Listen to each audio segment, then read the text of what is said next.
હાલો ખેડૂત મિત્રો, હું તમને એક આઈ ખેડૂત પોર્ટલ ઉપર જે નવી યોજના ખોલવા જઈ રહી છે તે વિશે માહિતી આપવા જઈ રહ્યો છું।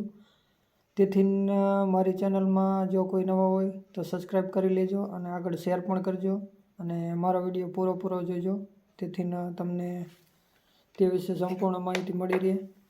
આઈ ખેડૂત પોર્ટલની અંદર 29/12/2023 થી 28/1/2024 સુધી આ યોજના ખુલ્લી મૂકવામાં આવશે અને તે યોજના છે આપણે ખેતીવાડીમાં ઉપયોગ થતું સાધન જે છે સનેડો, તે આઈ ખેડૂત પોર્ટલ ઉપર મારા અંદાજ પ્રમાણે પહેલી જ વાર ખોલવામાં આવેલું છે અને તેમાં પણ અરજી કરવામાં આધાર કાર્ડ, બેંકની પાસબુક અને 7/12/8ની નકલ અને તેમાં પણ તેનો લક્ષ્યાંક 110% મૂકવામાં આવેલો છે બજેટની જોગવાઈ સરકારે કરીને। તેથી જે તે તાલુકાના લક્ષ્યાંક આપવામાં આવશે અને ફોર્મ ભરવામાં વહેલા તે પહેલાંની ધોરણે જ એનો લાભ મળશે, જેથી કરીને 29/12/2023 સવારના 10:30 કલાકે આ યોજના ખુલ્લી મૂકવામાં આવશે।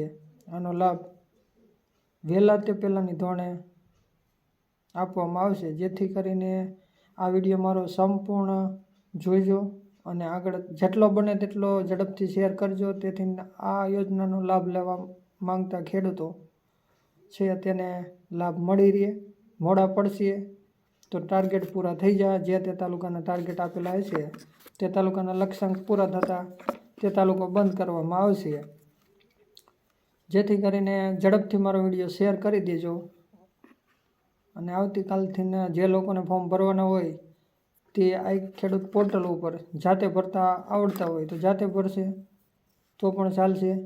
ગ્રામ પંચાયતની અંદર વીસી પણ ભરી શકશે, જન સુવિધા કેન્દ્રમાં પણ CSC સેન્ટર જે હોય છે એ પણ ભરી આપશે અને સાયબર કાફેવાળા પણ ભરી આપશે। પોર્ટલ ઓપન જ છે, જેથી કરીને એવું કંઈ નથી કે આઈડીમાંથી ભરાશે તો આ લોકો ભરી શકશે, એવું કંઈ છે નહીં। જે તે લોકો જ્યાંથી પણ સારું લાગે ત્યાંથી ઝડપથી ભરાય એવી કોશિશ કરવી, જેથી કરીને બધાને લાભ મળે। જે સનેડાની અંદર કેટલા ટકા સબસિડી ને શું છે તે તો કાલ 10:30 કલાકે પોર્ટલ ખુલશે ત્યાર પછી જ એના આપણે ખબર પડશે કે સબસિડી એની શું છે, પહેલી વાર ખુલવા જઈ રહ્યું છે। તેથી તો આ વિડીયો મારો આગળ શેર કરી દેજો। જય હિન્દ, જય ભારત।